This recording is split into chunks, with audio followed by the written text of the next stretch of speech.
बिस्मिल्लाहिर्रहमानिर्रहीम। अस्सलाम वालेकुम। आज हमारा है 6th लेक्चर। हमारे पास हेड सेक्शन शामिल था। हेड सेक्शन के बाद हेड सेक्शन को हमने कंप्लीट किया। उसके बाद हमारे लेक्चर का चूँकि हम कुछ एक्सप्लेनेशन में टाइम लग गया था, तो जो अगला हिस्सा जो हमने आज के लिए छोड़ दिया था, तो आज हम स्टार्ट करते हैं टेबल्स से कि टेबल्स क्या होते हैं। टेबल्स का एक ओवरव्यू दे चुका था मैं आपको, क्या होता है टेबल। रोज़ एंड कॉलम्स का कॉम्बिनेशन होता है। उसके बाद हमने एक एग्ज़ाम्पल भी देखी जो आपने अगर लास्ट लेक्चर लिया है और जिन्होंने लिया है या दोबारा रिकॉर्डेड सुना है उनको समझ आ गई होगी। उसके बाद हम यहाँ पे अपना टेबल को थोड़ा मैं समझाने के लिए ये हम एरिया कुछ सेलेक्ट कर लेते हैं। जिसके पास स्क्रीन में कोई इशू है वो इधर मैसेज कर दे, मैं स्क्रीन दोबारा शेयर कर दूँगा, क्योंकि ये काफ़ी इम्पोर्टेंट है देखना।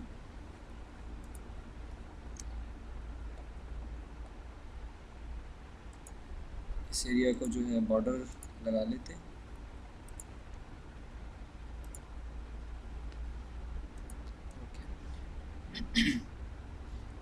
अब आप देख रहे हैं कि ये एक जो ये वाली एक चीज़ है वन, ये नंबर वन जो है, अगर आप इसको देखिए तो ये एक हॉरिजॉन्टल रो है। एक इसको उर्दू में कतार कहते हैं, लाइन भी कहते हैं इंग्लिश में, और ये है एक रो। ये जितनी अगर हम इसकी बात करें तो इसमें आपको कितनी रोज़ नज़र आ रही हैं? 6 रोज़ हैं, यानी कि 1 टू 6 ये 6 रोज़ हैं।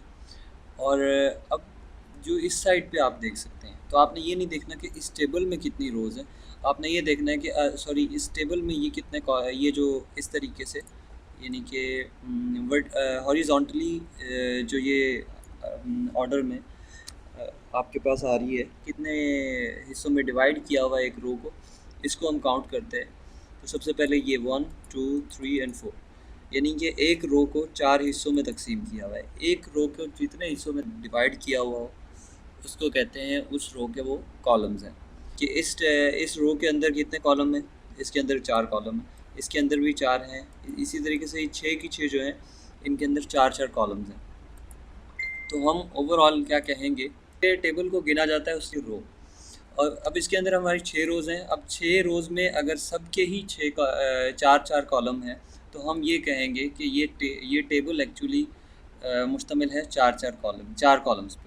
ठीक है, ये नहीं ये सबका सब में ये कॉमन है। ठीक है, सब रोज़ के अंदर।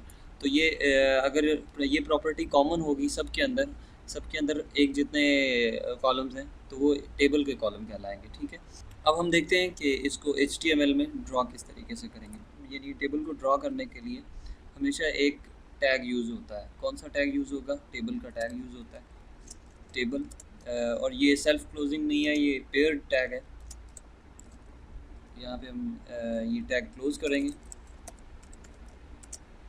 ठीक है, इसके अंदर जैसा कि मैंने बताया कि सबसे पहले जो चीज़ कंसिडर की जाती है वो रोज़ हैं।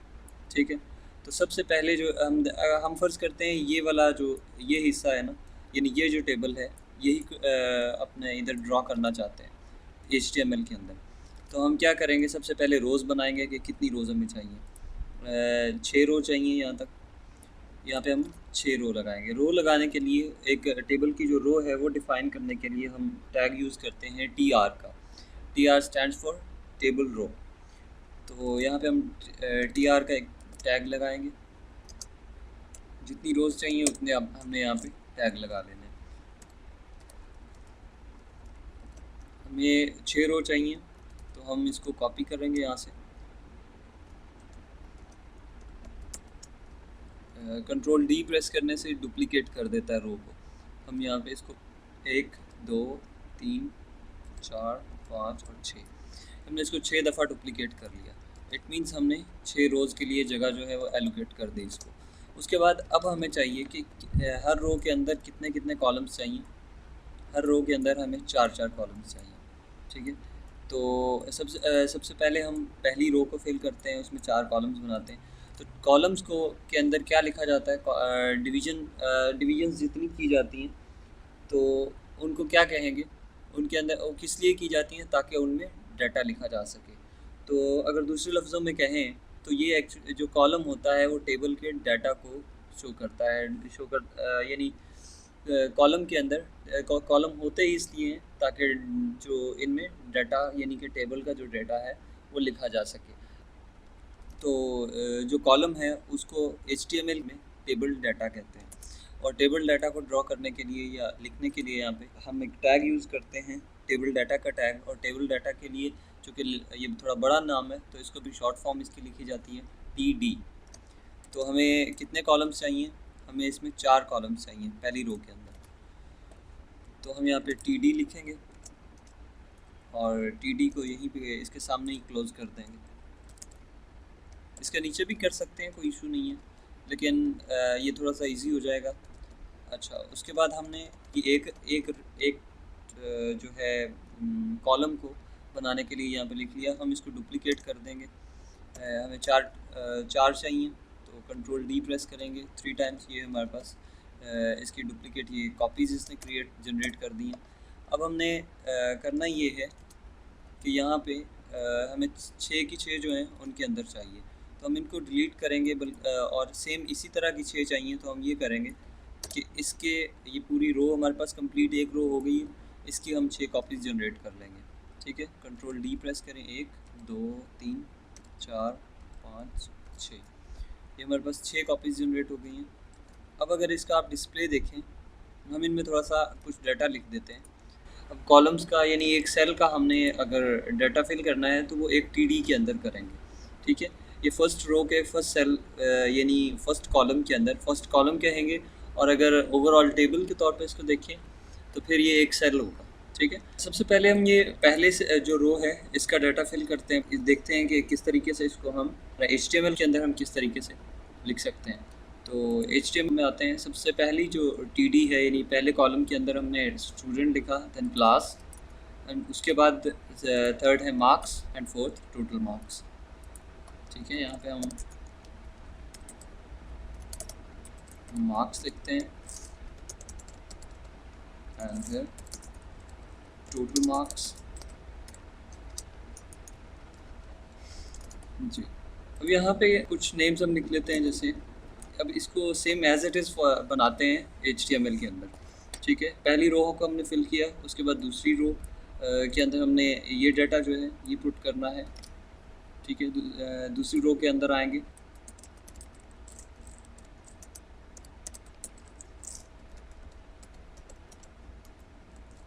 WFE एंड मार्क्स हमने यहाँ 80 और इधर 100। ठीक है, बाकी भी जितने भी हैं हमारे पास सेम ऐसे ही हो जाएंगे। इसको हम यहाँ से कॉपी कर लेते हैं,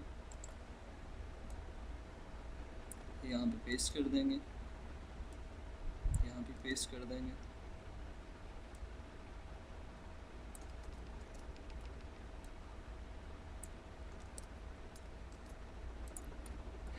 ठीक है, इसको हम यहाँ सेव करके अपने ब्राउज़र में देखते हैं।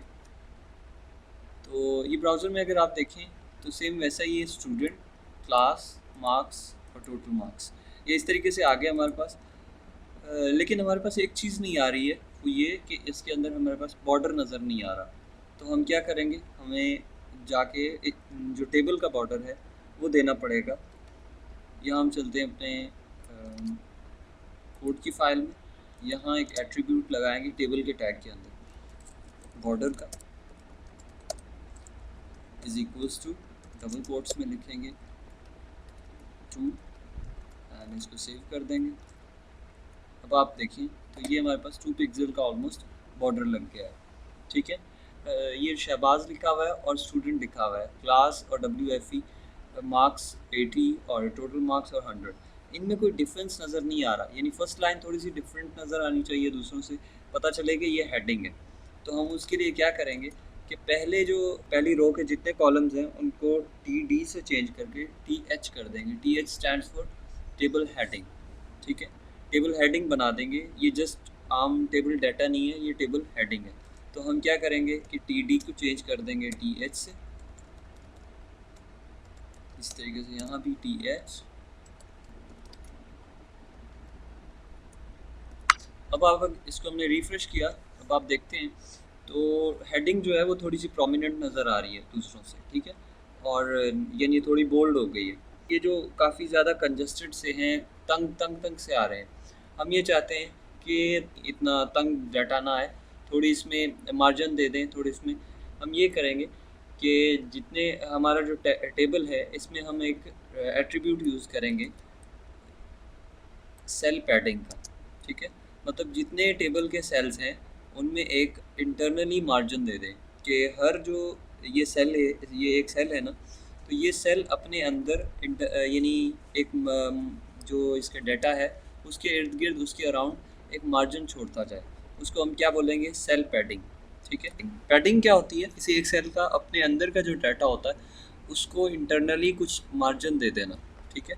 मैं उसकी एग्जांपल देता हूँ, ये हम एक सेल कंसिडर कर लेते हैं, ठीक है, इसके अंदर कुछ डाटा लिखा हुआ है। अब ये अगर इस सेल के अकॉर्डिंगली देखा जाए तो इसके यहाँ पे, इस जगह पे, यहाँ पे भी कुछ मार्जिन है, इसके यहाँ पे भी कुछ मार्जिन है, इसके यहाँ भी मार्जिन है और इधर भी मार्जिन। अब अगर इसके ये जो आप देख रहे हैं, ये जो टेक्स्ट अंदर मौजूद है, इसके अकॉर्डिंगली देखें तो ये इसके इर्द गिर्द का या इसके अराउंड का मार्जिन है। जो आपका सेल है, अगर आप यहाँ से देखें तो ये सेल के अकॉर्डिंगली पैडिंग है, ठीक है। सेल ने अपने यानी इंटरनल डाटा को ये पैडिंग दी हुई है, और अगर हम ये अंदर वाले डाटा के अकॉर्डिंग देखें तो ये उसको क्या मिला हुआ है, ये मार्जिन, ये उसके उसके लिए ये मार्जिन है, और सेल के लिए ये क्या है, ये पैडिंग है, ठीक है। क्लियर हो गया होगा आई थिंक आपको। अच्छा, उसके बाद देखते हैं कि अब सेल पैडिंग जब हमें पता चल गई कि क्या होती है, तो सेल पैडिंग हम लगाते हैं टेबल के अंदर। ये टेबल का एक एट्रीब्यूट है, बॉर्डर टू के बाद बॉर्डर, और उसका हमने टू दे दिया, उसके बाद एक स्पेस देंगे और फिर सेल पैडिंग। सेल पैडिंग भी ऑलमोस्ट पिक्सल्स में होती है। हम यहाँ पे इसको 10 दे देते हैं, आप इसको सेल पैडिंग 10 दे के, और यहाँ ब्राउज़र में हम इसको चेक करते हैं, ये आप देख सकते हैं कि उसके ये पहले जितनी थी उस हिसाब से इसको 10 की सेल पैडिंग मिल गई है। यानी अब आपको अगर देखें तो काफ़ी आपको खुले खुले पहले की निस्बत नज़र आ रहे हैं। टेबल के अंदर आप इमेज भी लगा सकते हैं, आप कोई भी एलिमेंट दूसरा इसमें इम्बेड करना चाहें, लगाना चाहें, लगा सकते हैं, ठीक है। उसके आगे चलते हैं, टेबल की टाइप्स देखते हैं। टेबल की बेसिकली टाइप्स जो हैं, वैसे तो आप इसको किसी कई डिज़ाइन से वो कर सकते हैं, लेकिन जो बेसिक टाइप्स हैं वो 4 हैं। पहली ये है कि टेबल सिर्फ रोज़ की शक्ल में लिखा बनाया जाए, जैसे एक कॉलम है इसमें आप देख सकते हैं और रोज़ आपने दे दी, और दूसरा है कि टेबल में रोज़ एंड कॉलम्स हो, और तीसरा है कि विद रो स्पैन, एंड चौथा है विद कॉल स्पैन यानी कॉलम स्पैन। अच्छा जी, हम पहली जो टाइप है उसको बनाते हैं जिसमें 3 सिर्फ रोज़ दी हुई हैं, जिस कॉलम एक है, डिलीट कर देंगे। अब हमें ये पहली टाइप में देखें तो कॉलम कितने चाहिए, कॉलम हमें एक चाहिए और रोज़ 3 चाहिए, तो सबके अंदर यानी सिमिलर कॉलम होना चाहिए, कैसे, एक एक कॉलम हो सबके अंदर,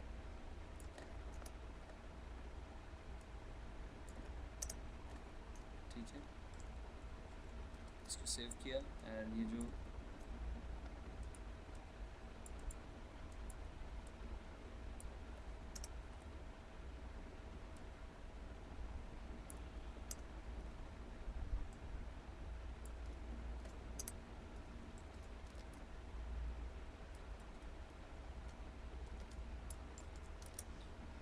इसको हम यहाँ रिफ़्रेश करेंगे, सॉरी इसको, ये जो दूसरी फाइल है इसको यहाँ ओपन करेंगे, तो अब आप देख सकते हैं कि ये हमारे पास क्या है, एक रो ये है, एक रो ये है और एक रो ये है। इसके हम थोड़ी सी जो विड्थ है उसको हम बढ़ाना चाहते हैं, तो उसके लिए जो सबसे बेहतर तरीका आजकल जो यूज़ होता है वो कौन सा है, वो है हमारे पास इसको CSS के ज़रिए से मैनेज किया जाता है। इसको हम फर्दर देखते हैं, उसके बाद हम आते हैं दूसरी अब इसकी आई होप आपको समझ आ गई होगी कि किस तरीके से आपने इसकी रो, अगर रोज़ 3 बनानी है और इसके अंदर कॉलम जो है वो एक एक रखना है तो इस तरह से रखें। अब आते हैं हम अपनी सेकंड टाइप की तरफ।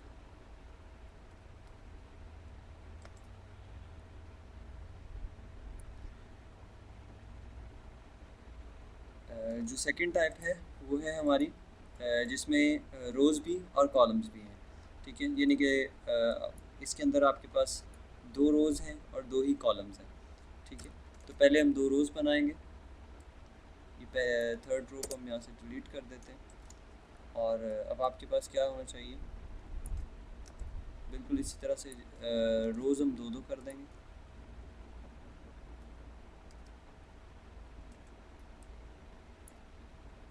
सर ये TH लगा हुआ है, इसको TD कर देते हैं।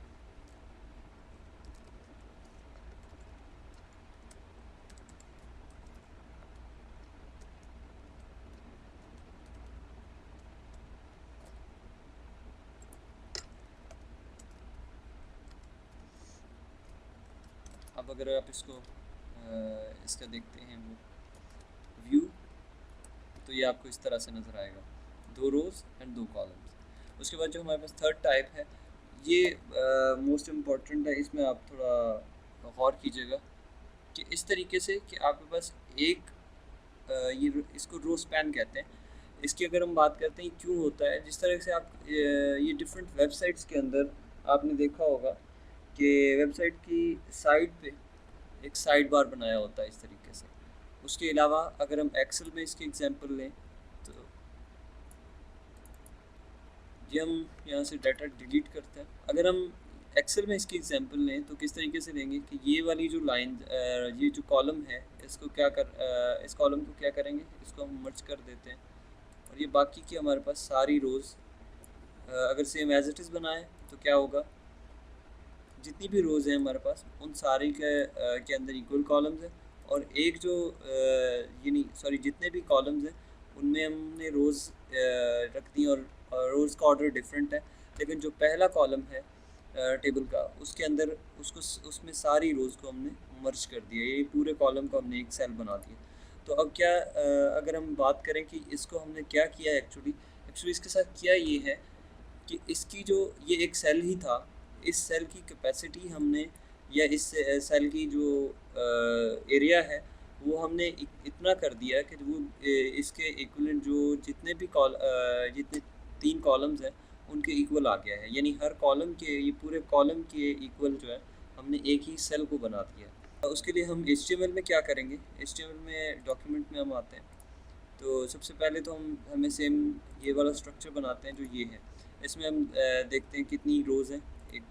इसमें टोटल हमारे पास 4 रोज़ हैं, और कॉलम जो है वो हमारे पास 2 कॉलम्स हैं, एक ये कॉलम है, एक ये कॉलम है। तो हम इसमें आते हैं किस तरीके से बनाएंगे इसको। 4 रोज़ पहले हमें चाहिए। जो पहली रो है उसके अंदर हमें 2 कॉलम चाहिए, और बाकी सब के अंदर एक एक कॉलम चाहिए। वैसे इसका हम एक दफ़ा देखते हैं कि ये समझाने के लिए आपको कि हमने अब जो बनाया है वो इस तरीके से है। इनमें कुछ जो स्पेसिंग है उसको हम 30 कर लेते हैं। अब अगर आप इसको देखते हैं ये डाटा, तो ये जो बाकी की ये रोज़ हैं इनके इक्वल हमने ये वाला जो कॉलम है इसको करना है। तो किस तरीके से करेंगे कि बाकी सारे जो इसके इक्विवेलेंट कॉलम्स हैं उनको ख़त्म कर देंगे, यहाँ से उनको यहाँ से डिलीट करते हैं। इसको अब इसका व्यू देखिए।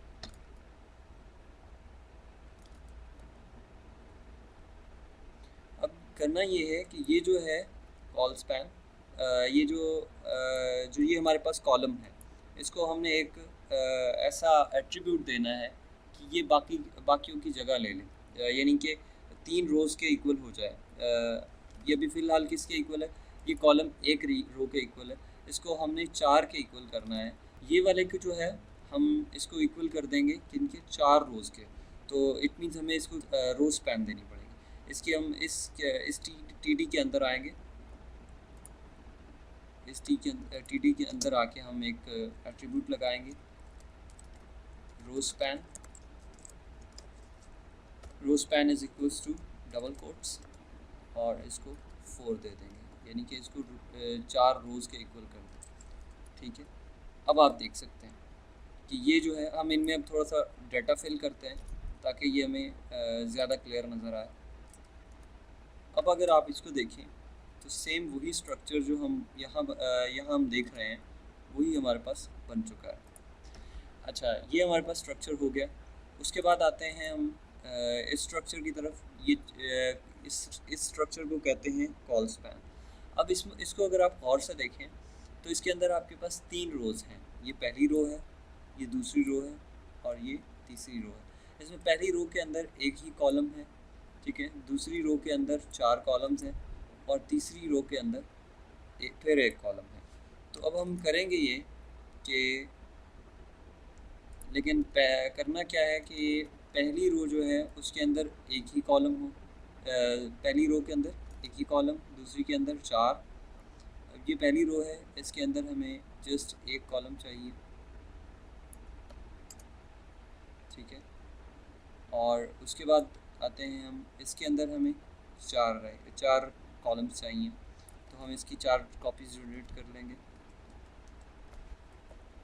4 चाहिए। और इसके अब हम आते हैं अपने इसकी व्यू की तरफ। तो ये कैसे हमें नज़र आएगा, इसको देखते हैं।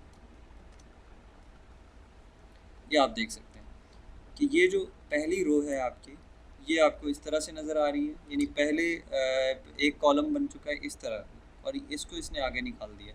अब हमें करना क्या होगा कि अगर हम सेम यही जो चीज़ है, इसका मैं स्क्रीनशॉट लेता हूँ थोड़ा सा समझाने के लिए आपको।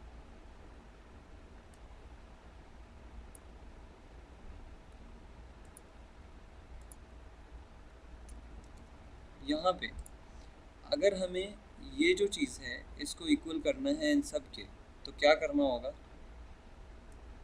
इसको मैं यहाँ सेलेक्ट कर लूँ। तो हमें ये करना होगा कि इसको यहाँ से ड्रैग करके यहाँ तक लेके आना होगा, ताकि ये रो यहाँ तक पहुँच जाए और इसके इक्वल ये 4 रोज यानी 4 कॉलम से इक्वल हो जाए। और सेम यही करना होगा कि इसके साथ लास्ट वाली रो के साथ यहाँ से इसको ड्रैग करके हमें यहाँ पे 4 जो कॉलम्स हैं उनके इक्वल तक करना होगा। यानी इसकी कैपेसिटी या इसका मुहीत, उर्दू में अगर बात करें तो मुहीत कहते हैं, और इसका यानी एरिया और इंग्लिश में कहेंगे स्पैन। इसका जो स्पैन है वो हमें 4 कॉलम्स के इक्वल करना होगा इस रो का, तो इसको हम कहते हैं कॉलम स्पैन। और अगर शॉर्ट फॉर्म में जिस तरह से ये एट्रीब्यूट यूज़ होगा उसको कॉल स्पैन कहते हैं। यहाँ पे आते हैं कोड एडिटर के अंदर।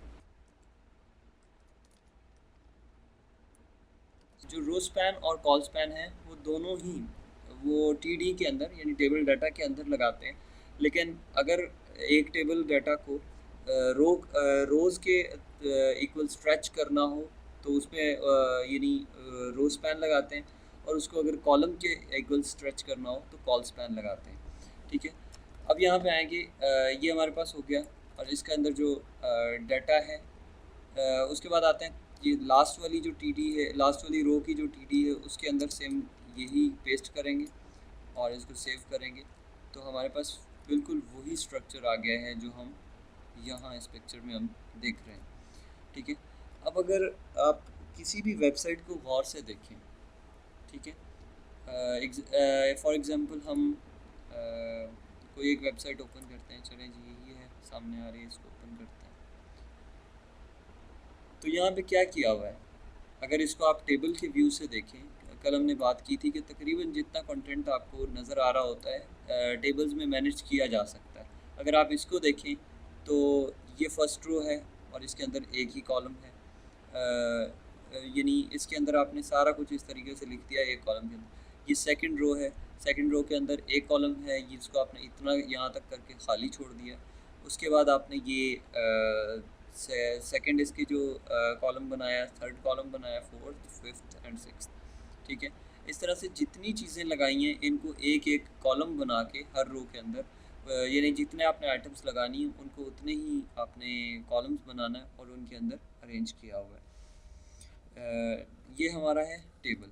और जितनी भी वेबसाइट्स हैं, अब तो खैर और भी डिव टैग उसके बाद यूज़ होता था, और फिर और भी सबसे पहले क्या होता था कि पूरी की पूरी जो आपकी वेबसाइट होती थी उसको एक टेबल के अंदर बना दिया जाता था। आज जो लेक्चर है ना, इसको यहाँ पे ख़त्म करना पड़ेगा।